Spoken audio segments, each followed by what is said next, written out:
This is Optimal Living Daily, episode 2409, 9 Things to Do on Sunday to Prepare for the Week Ahead by Julianna Poplin of thesimplicity.habit.com.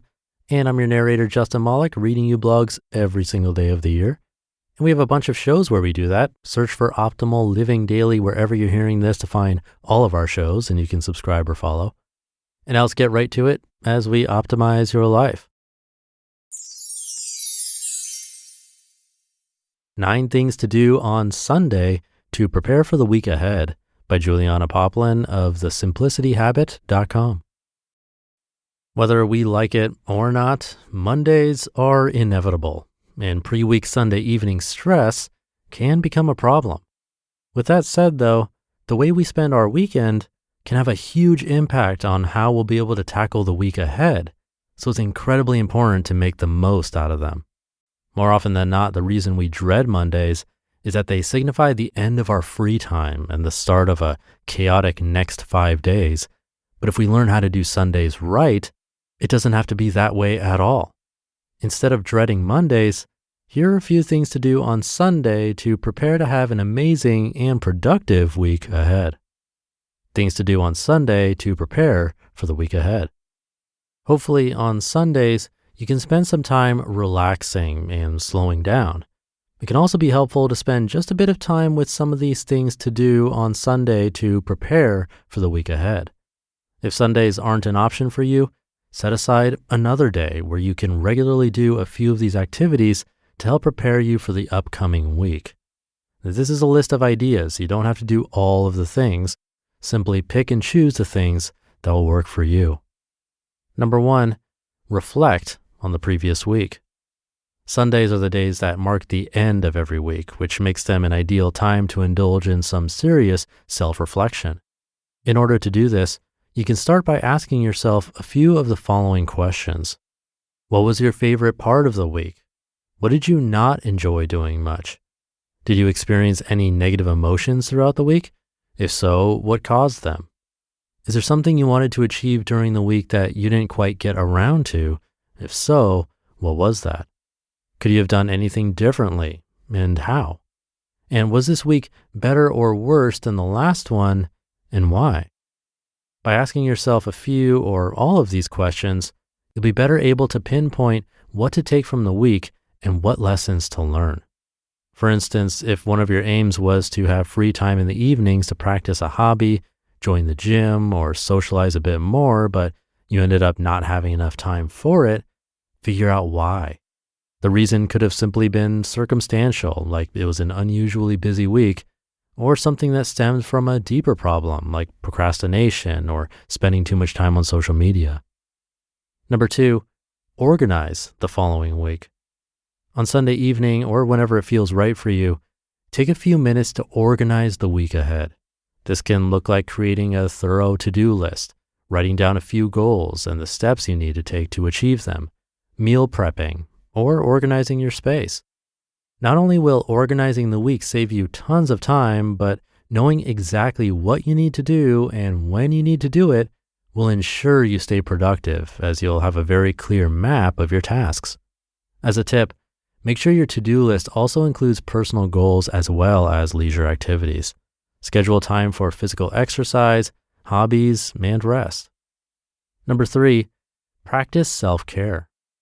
Throughout our ever-hectic week, we may forget to make self-care part of our to-do list amid the never-ending hustle, which makes Sundays the perfect day to indulge in some serious and totally guilt-free self-care. After all, self-care has been linked to reduced stress and anxiety levels, higher productivity, and increased focus, which means that allowing yourself to take care of yourself is actually essential to make sure you're feeling your best the following week. Number 4, indulge in your favorite activities. You're meant to take Sundays off, so do so unapologetically. Spend the day doing things you love that you know will lift up your spirits. This can look different for everybody depending on their interests and personalities, but a few ideas can include seeing your best friends, organizing an outing with the family, getting creative, practicing your favorite sport, reading a book, or just about anything you can think of. Doing activities you enjoy will help you reset your brain and feel ready to take on the week ahead. Number 5, get out of your comfort zone. Getting out of your comfort zone by trying out something new is such a great way to recharge your brain as well as make you feel incredibly achieved. Plus, it's a splendid way to get yourself out of the usual routine and provides an instant change in mentality, which you can bring over to the upcoming week. We tend to think of out of comfort zone activities as skydiving, bungee jumping, super extreme sports, or even worse, public speaking. But in reality, getting out of your comfort zone can look like pretty much anything you don't usually do. Think calling up an old friend to catch up, going to that exhibition you've been dying to check out, saying yes to that outing you don't really feel like attending, or joining a dance class. Number 6, meditate or pray. I know how intimidating meditating can seem, especially if it's your first time trying it out. Despite this, meditating is actually a whole lot easier than it's often made out to look, and the effects it can have on your overall physical and mental well-being are unrivaled. Nope, you don't need to join a group or spend an entire hour in silence. In fact, sometimes taking just a few minutes to picture a peaceful setting or trying out new breathing techniques is a great way to meditate. If you're new to it, I recommend downloading apps like Calm, listening to meditation podcasts, or watching YouTube videos to guide you through the process. If meditating isn't your thing, prayer is also a great option for getting your week off to a great start. Taking the time to slow down and quiet your mind and focus your thoughts is very beneficial. Number 7, aromatherapy. Turn your room into an improvised aromatherapy session by burning candles and diffusing essential oils with a purpose in mind. For instance, if you've been feeling low on energy lately, scents like rosemary or citrus can help. Or if you're having a hard time sleeping, then chamomile, ylang-ylang, lavender, or cedarwood may just do the trick. Do some research on what types of scents would best suit your current needs.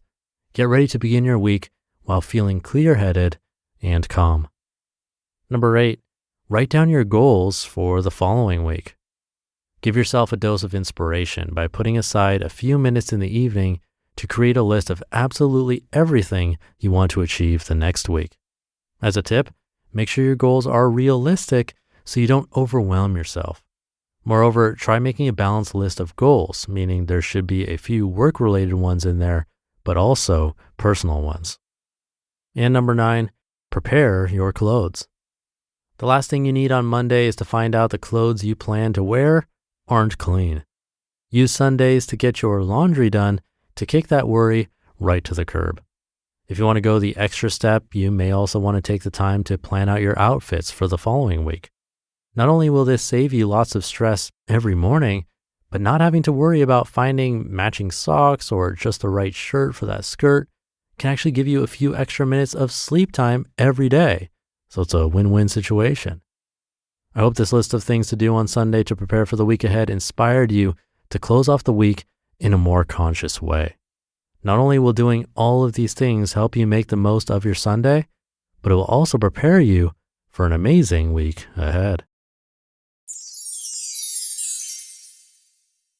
You just listened to the post titled 9 Things to Do on Sunday to Prepare for the Week Ahead by Julianna Poplin of thesimplicity.habit.com.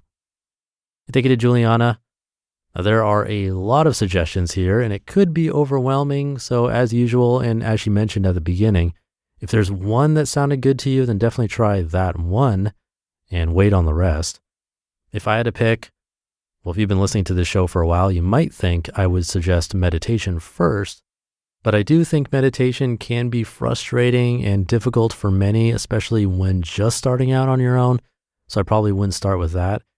Instead, something simple like organizing your week ahead can do wonders. Even if it's not organizing every hour of every day, but just having a list of 3 wins to have for each day, or even 3 for the entire week, I think that could help reframe how you end up feeling when Sunday rolls around.